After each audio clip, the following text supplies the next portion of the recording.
நீதி வழங்கும் போது அண்ணன் தம்பி சொந்தம் பந்தம் பணக்கார ஏழை எதையுமே பார்க்க கூடாதுடா. நாயத்தை மட்டும் தான் சொல்லணும். அனைவருக்கும் வணக்கம். காங்கிரஸ் கட்சியினுடைய மூத்த தலைவரும் ஈரோடு கிழக்கு சட்டமன்ற தொகுதியுடைய சட்டமன்ற உறுப்பினருமான திரு EVKS இளங்கோவன் அவர்கள் இன்றைக்கு உடல்நலக்குறைவால் இறந்திருக்கார். அவரை இழந்து வாழக்கூடிய அவருடைய குடும்பத்துக்கு நம்முடைய ஆழ்ந்த இரங்கல். இது அந்த குடும்பத்திற்கு 2வது மரணம் இந்த 5 ஆண்டுகளில். ஏற்கனவே EVKS இளங்கோவனுடைய மகனாருக்குடைய திருமகன் ஈவேரா அவர்கள் கடந்த 2023ஆம் ஆண்டு இதே போல் மரணம் அடைந்தார். அதனால் அந்த தொகுதியில் அவருடைய தந்தையாக இருக்கக்கூடிய EVKS இளங்கோவன் அவர்கள் போட்டி போட்டார். இப்போ ஒரே குடும்பத்தில் 5 ஆண்டுகளில் 2 MLAக்கள் ஒரே தொகுதியில் மரணம் அடைந்திருக்காங்க. அது குடும்பத்திற்கு பெரிய பேரிழப்பு தான்.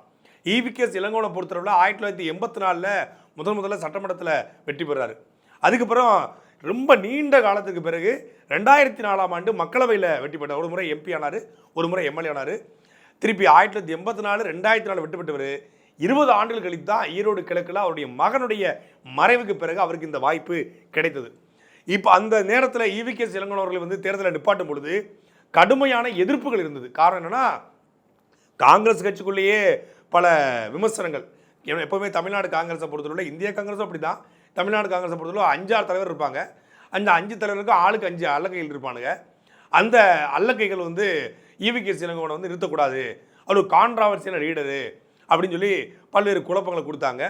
அதுக்கப்புறம் திமுகவிலேயே EVKS இளங்கோவனுக்கு வாய்ப்பு கொடுக்கக்கூடாது அப்படின்னு சொல்லி கொஞ்சம் ரோசம் உள்ளவர்கள் திமுகவில் கேட்டாங்க. திமுகவில் ரோசம் உள்ளவங்க இருப்பானா நீங்கள் கேட்க முடியாது, அப்படி இருந்தவங்க ஒரு சில பேர் கேட்டாங்க. நான் கலைஞர் கருணாநிதி குறித்து EVKS இளங்கோவன் அவர்கள் கடுமையான பேசியிருக்காரு. கூட்டணியில் இருந்துக்கிட்டே பேசினாரா அப்படின்னா, 2013ஆம் காலகட்டத்தில் காங்கிரஸ் கூட்டணியிலிருந்து திமுக விலகுவதற்கு வேறு காரணங்கள் இருந்தாலும் ஈழத்தமிழ் விவகாரத்தில் காங்கிரஸ் எங்களுக்கு பொய் சொல்லிச்சு, பிரணாப் முகர்ஜி பொய் சொல்லிட்டாரு அப்படின்னு சொல்லி ஐயா கருணாநிதி வழக்கம் போல் ஒரு உருட்டிட்டு வெளியே வந்தார். அந்த காலகட்டத்தில் கருணாநிதி கூட்டணி விட்டு வெளியே போனது, திமுக வெளியே போனது எங்களுக்கு உள்ளபடியே மகிழ்ச்சி தான். ஒரு துரதிருஷ்டம் எங்களோட நீங்கிருச்சு. 2G விவகாரத்தில் கொள்ளையடிச்சிட்டு அவங்க செஞ்ச கொள்ளைக்கு நாங்கள் பழி சுமந்துக்கிட்டு இருக்கோம் அப்படின்னு கடுமையான விமர்சனங்களை முன் வச்சார். கருணாநிதி எந்த விஷயத்தையும் ஊதி பெருசாக்குவார்னு சொல்லி கலைஞர் அவர்களை தனிப்பட்ட முறையில் சாதிய ரீதியாலாம் EVKS தாக்கி பேசியிருக்காரு. காங்கிரஸோடு உறவில்லை என்று அறிவித்திருக்கிறார். இது ரொம்ப பெரிய மகிழ்ச்சியான செய்தி எங்களுக்கு. காங்கிரஸ் ஏனென்றால் இன்றைக்கு 2G ஸ்பெக்ட்ரம் போன்ற ஊழல் இவங்க பண்ணி போட்டு இதை நாங்கள் சுமந்து கொண்டு இருக்கின்றோம். எங்களுக்கு இதெல்லாம் கெட்ட பேர். அதனால திமுக கடுமையான எதிர்ப்புல கொடுத்தாங்க ஒரு சிலர். இந்த பக்கம் அதிமுக EVKS இளங்கோவன் வேட்பாளரா அவர் நாங்கள் எப்படி வீழ்த்தி காட்டுறோம் பாருங்க, அவர் எவ்வளோ கேவலமாக எங்களுடைய அம்மையார் ஜெயலலிதா அவர்களை பேசிக்கார் தெரியுமான்னு சொல்லி அம்மையார் ஜெயலலிதா அவர்களை மோடி சந்திப்பின் போது ரொம்ப ஆபாசமான முறையில் EVKS இளங்கோவன் பேசியிருந்தார். அந்த பேச்சுக்கெல்லாம் எடுத்து போட்டு கடுமையான விமர்சனம் வச்சாங்க. ஒரு பக்கம் தமிழ் தேசியவாதிகள் நாம் தமிழர் கட்சி EVKS இளங்கோவன் குறித்து கடுமையான விமர்சனங்களை முன்வைத்தது. காரணம் என்னன்னா, தலைவர் பிரபாகரனுடைய மகன் மரணமடைந்த செய்தியை கேட்டு நான் ரொம்ப மகிழ்ச்சி அடைஞ்சேன் அப்படின்னு ஒரு இன்டர்வியூவில் EVKS சொல்லியிருந்தார். ஒரு எவ்வளவு கொடூரமான என்ன இருக்க முடியும்? ஒரு சின்ன பையன், 13 வயசு பையன் துடிதுடித்து இறந்துருப்பான். அந்த மரண செய்தி கேட்டு நான் மகிழ்ச்சி அடைந்தேன்னு சொல்கிறேன், நீங்கள் எப்படி மனிதனாக இருக்க முடியும்னு சொல்லி கடுமையான விமர்சனம் முன் வச்சாங்க. இப்படி விமர்சனங்களுக்கு மத்தியில் தான் EVKS இளங்கோவன் போட்டி போட்டார். ஒரு பக்கம் திமுக, ஒரு பக்கம் அதிமுக, ஒரு பக்கம் நாம் தமிழர் என்று எல்லோரும் விமர்சிக்கிறாங்க. காங்கிரஸ் கட்சிக்குள்ளேயே EVKS வீழ்த்துவதற்கு வேலை செய்கிறாங்க.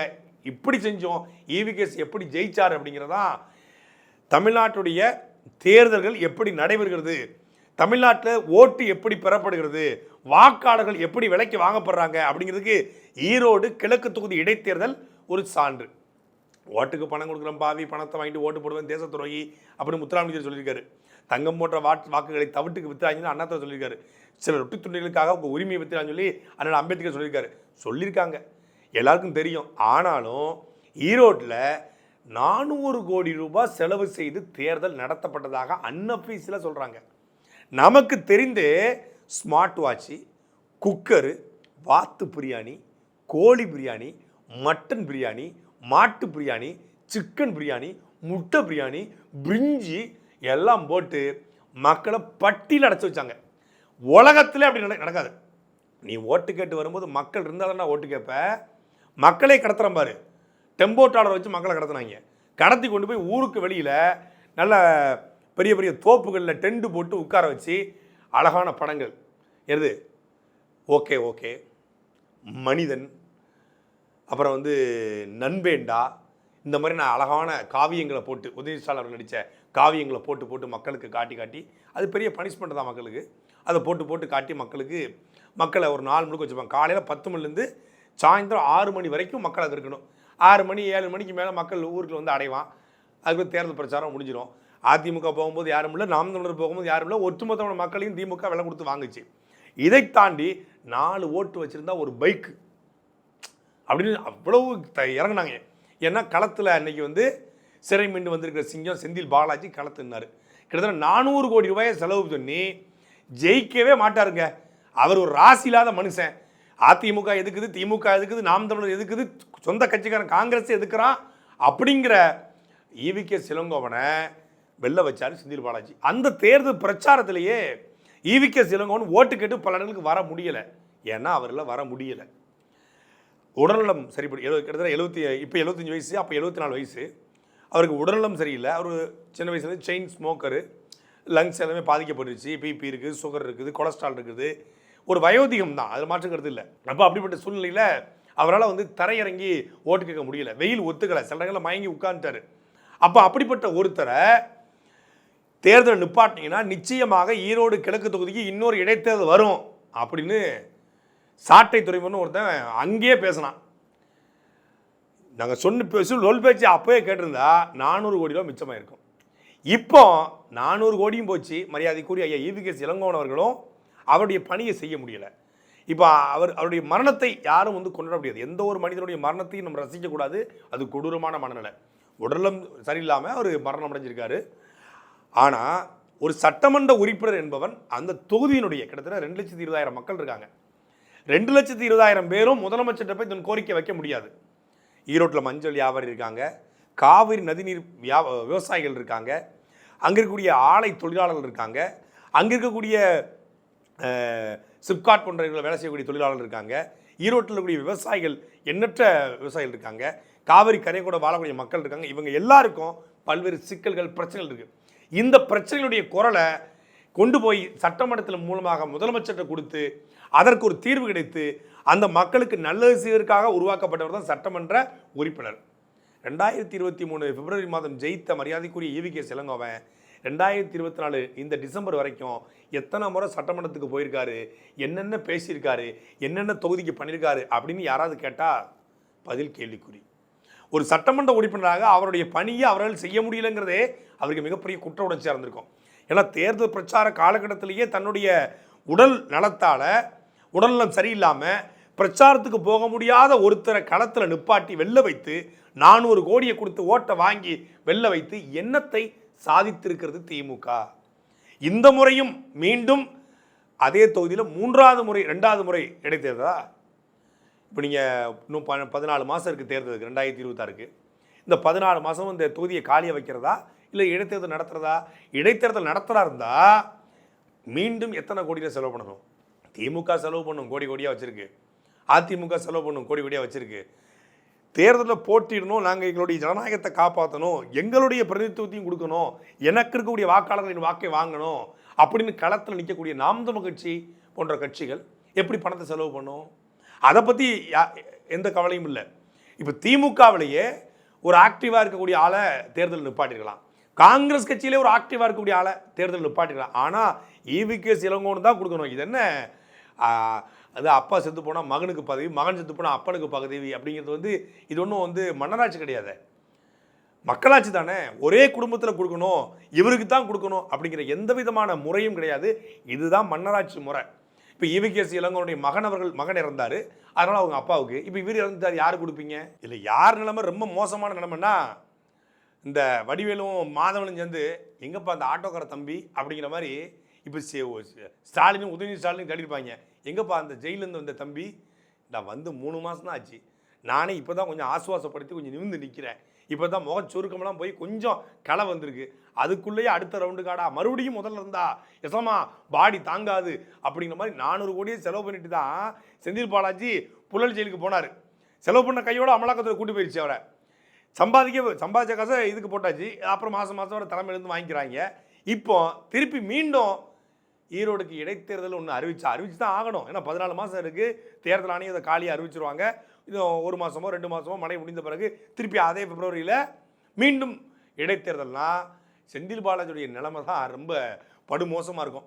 ஆனால் என்ன ஒன்றுனா, ஒரு பக்கம் ஈரோட்டில் ஈவிகே சிலங்கோவன் மறைந்தாலும் ஈரோட்டு தொகுதி மக்கள், ஈரோட்டில் இருக்கக்கூடிய பெட்ரோல் பங்க் ஓனரு, ஈரோடுக்குரிய ஹோட்டல் ஓனரு, ஈரோடுக்குரிய லாட்ஜ் ஓனரு, ஈரோட்டில் இருக்கக்கூடிய தள்ளுவண்டி கடைக்காரன், ஈரோட்டில் இருக்கக்கூடிய ஃப்ளெக்ஸு, இந்த டிஜிட்டல் பேனரு, சவுண்ட் சர்வீஸு, மேடை போடுறவங்க குசியில் இருப்பாங்க. அப்பாடா வர போகிறாங்கடா, அம்புட்டு வெள்ளை வெட்டி வர போகிறாங்கடா, ரூமை பூரா புக் பண்ண, ரெசார்ட்டு, ஹோட்டலு, சின்ன லாட்ஜிலேருந்து பெரிய லாட்ஜிலேருந்து பஸ் ஸ்டாண்ட் லாட்ஜிலேருந்து அம்புட்டு ஃபுல்லாயிரும். ஈரோடு, பெருந்துறை, திருப்பூர், சுற்றுவட்டாரம் இருக்கிற குமாரபாளையத்துலேருந்து எல்லா பக்கம் இருக்கிற ஹோட்டலும் நிறைச்சிருவாங்க. அம்புட்டு ஃபார்ச்சுனர் காரு, இன்னோவா காரு எல்லாம் மொத்தமாக வந்து இறங்கும். பெட்ரோல் பங்குகள் செறித்து வாழும். ஜெராக்ஸ் கடை எல்லாம் சிறப்பாக இருக்கும்.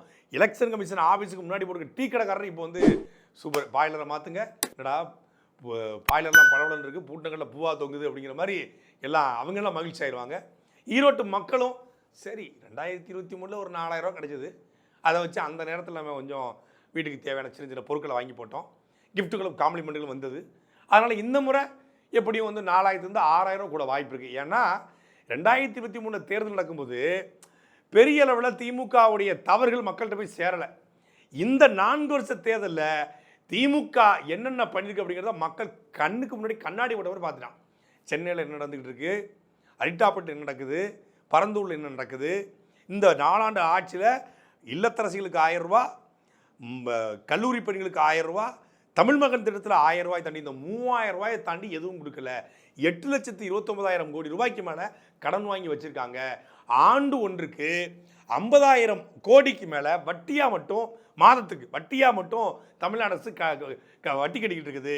பள்ளிக்கல்வித்துறையோ, சுகாதாரத்துறையோ, அதே போல் வந்து போக்குவரத்து துறையோ, சுற்றுலாத்துறையோ எந்த துறையும் வளரலை. 8 லட்சம் கோடி கடன் வாங்கி பள்ளிக்கல்வித்துறை வளர்ந்துருக்கிறது. தனியாருக்கு நிகரான கல்வியை கொடுத்துட்டோம்னா மக்கள் ஓட்டு போடுவான். 8 லட்சம் கோடி கடன் வாங்கி தனியாருக்கு நிகரான ஒரு மருத்துவத்துறையை கொண்டு வந்துட்டோம்னா மக்கள் ஓட்டு போடுவான். இங்கே மருத்துவரை போய் கத்தியால் குத்துறான், இன்னொரு பக்கம் வந்து ஆசிரியரை போய் கத்தியால் குத்துறான், இன்னொரு பக்கம் வந்து கண்டக்டர் டிரைவரும் அடிச்சுக்கிறான். தமிழ்நாடு முழுக்க வந்து ஆசிரியர்கள் போராட்டம், மீனவர்கள் போராட்டம், மாணவர்கள் போராட்டம், அதே போல் வந்து மின் ஊழியர்கள் போராட்டம், போர்மென் போராட்டம் என்று போராட்ட களமாக இருக்கிறது. அப்போ இந்த சூழ்நிலை இது எல்லாத்தையும் நாட்டு மக்கள் பார்த்துக்கிட்டு இருக்காங்க. குறிப்பாக ஈரோட்டு மக்கள் கவனிச்சிட்டு இருக்காங்க. ஈரோட்டில் இந்த 2023 ஈவிகே சிலங்கோவன் எம்எல்ஏ ஆன பிறகு ஈரோட்டின் பிரச்சனை ஏதாவது தீர்க்கப்பட்டிருக்கிறதா என்றால் இல்லை. ஈரோட்டு மஞ்சளுக்கான குறியீடு பெற்றது, புவிசார் குறியீடு பெற்றது. அந்த மஞ்சளுக்கான சரியான விலை விவசாயிகளுக்கு போயிருக்கான இல்லை. ஈரோடு தமிழ்நாட்டினுடைய புற்றுநோய் நகரமாக மாறி இருக்கிறது. காரணம், காவிரி ஆற்றில் கலக்கப்படும் நஞ்சு, ரசாயனம், கழிவுகள் மொத்த ஆறையும் நாசமாக்கியாச்சு. அதே போல் வந்து ஈரோடு அடிப்படை நகர கட்டமைப்பு கூட அடையலை. சென்னையில் மழை பெஞ்ச நிலைமையோ அதான் ஈரோட்லேயும் அதே நிலைமை தான். இதையெல்லாம் மக்கள் பார்க்குறான். அப்போது இந்த முறை திமுக தேர்தலை அணுகுவது என்பது சாதாரணம் கிடையாது. இறந்து விட்டதுனாலேயே ஒருத்தர் வந்து புனிதராகிட முடியாது. இறந்து விட்டதுனாலேயே அவர் செய்த தவறுகள் மறைஞ்சு போயிடாது. ஈவிகேஎஸ் இளங்கோவன் உடல் நலிவுற்று இறந்திருக்காரு, அதில் எந்த மாற்று கருத்து இல்லை. ஆனால் ஒரு பையன் இறந்து போனா அது பிரபாகரன் மகன்னு கேள்விப்பட்டோன்னு நான் மகிழ்ச்சி அடைந்தேன் அப்படின்னு சொன்ன வார்த்தைகள் தமிழ் தேசியவாதிகளுடைய மனதில் என்றைக்கும் ஆறாத வடுவா இருக்கும். எப்போது கொல்லப்பட்டார்கள் என்றால், அப்பாவி தமிழ் மக்களையும் அப்பாவி தமிழ் மக்களுடைய குழந்தைகளையும் தங்களுக்கு கேடயமாக விடுதலை புலிகள் உபயோகப்படுத்த போது அவர்கள் கொல்லப்பட்டார்கள் என்பதுதான் உண்மையே. அம்மையார் ஜெயலலிதா அவர்கள் குறித்து பேசிய வார்த்தைகள் என்றைக்கும் அதிமுக காரங்களுடைய மனதில் வடுவாகத்தான் இருக்கும். கருணாநிதி குறித்து அவர் பேசிய வார்த்தைகள் உண்மையான கருணாநிதியுடைய உடன்பிறப்புகளுடைய மனதில் அது வடுவாகத்தான் இருக்கும். சார், கலைஞரை பத்தி சொல்லணும்னா அவர் எப்படி நன்றி மறந்தாருன்னு சொல்ல ஆரம்பத்தில்னு சொல்லலாம். என்எஸ் கிருஷ்ணனை எப்படி ஏமாத்தினாரு, அண்ணாவை எப்படி ஏமாத்தினாரு, எங்க அப்பாவை எப்படி ஏமாத்தினாரு, எம்ஜிஆர் எப்படி ஏமாத்தினாரு. ஆனால் அவர் உடல் நலிவுற்று 1 வருஷம் பெட்டு, கிட்டத்தட்ட 1.5 ஆண்டு காலம் அந்த ஈரோடு தேர்தல் முடிந்து எம்எல்ஏவான கொஞ்ச நாள்லேயே அவருக்கு வந்து கொரோனா தொற்று வந்துச்சுன்னு சொன்னாங்க. மருத்துவமனைக்கு போனார். 1 மாதத்திலே பிரேக்கிங் நியூஸ் வந்துச்சு. திருப்பி மீண்டு வந்தார். திருப்பி வந்து நுரையீரல் பாதிப்பு ஏற்பட்டு கடுமையாக ஓராண்டு அவர் சிகிச்சையில் இருக்கார். ஓராண்டு மருத்துவமனைக்கு போது அவருடைய செஞ்ச தவறுகளுக்கு அவர் பாவமன்னிப்பு தேடிக்க வாய்ப்பு இருக்கிறது. பேசிய வார்த்தைகள் நினைத்து அவரை வருந்தி இருக்கிற வாய்ப்பு இருக்கிறது. உடல் நலிவுற்று இறந்துக்காரு. அவருக்கு ஒரு அடைமொழியாக சொல்லுவாங்க, அவர் வந்து இந்த குடும்பத்தில் பிறந்தவர், ஈவிகேஎஸ், ஈவேரா ஃபேமிலியில் வந்தவர். ஈவேராக்கும் அவருக்கும் என்ன உறவு அப்படின்னா, ஈவேரா இருக்கார் இல்லையா, ஈரோடு வெங்கட்டர் ராமசாமி, ஈரோட்டு வெங்கட்டர் ராமசாமியோடைய ஈரோடு வெங்கட்டர், அந்த ஈரோட்டு வெங்கட்டருக்கு 2 பசங்க, ஒன்று ராமசாமி, இன்னொன்று கிருஷ்ணசாமி. இந்த கிருஷ்ணசாமியோட மகன் தான் வந்து சம்பத்து, அந்த சம்பத்துடைய மகன் தான் ஈவிகேஎஸ் இளங்கோவன். அதாவது ஈரோட்டு வெங்கட்டர் ராமசாமியுடைய அண்ணன் பேரன், அண்ணன் மகன் ஈவிகே சம்பத்து, அந்த அண்ணன் பேரன் தான் இந்த ஈவிகே இளங்கோவன், ஈவிகேஎஸ் இளங்கோவன். அந்த ஈரோட்டு வெங்கட்டர் ராமசாமிக்கு இன்னொரு பேர் உண்டு. சில சிறியார்கள் அவரை பெரியார்னு சொல்லுவாங்க. சாட்டை எடுத்து நாட்டை திருத்து, இளம் தலைமுறை தானே நீ வழி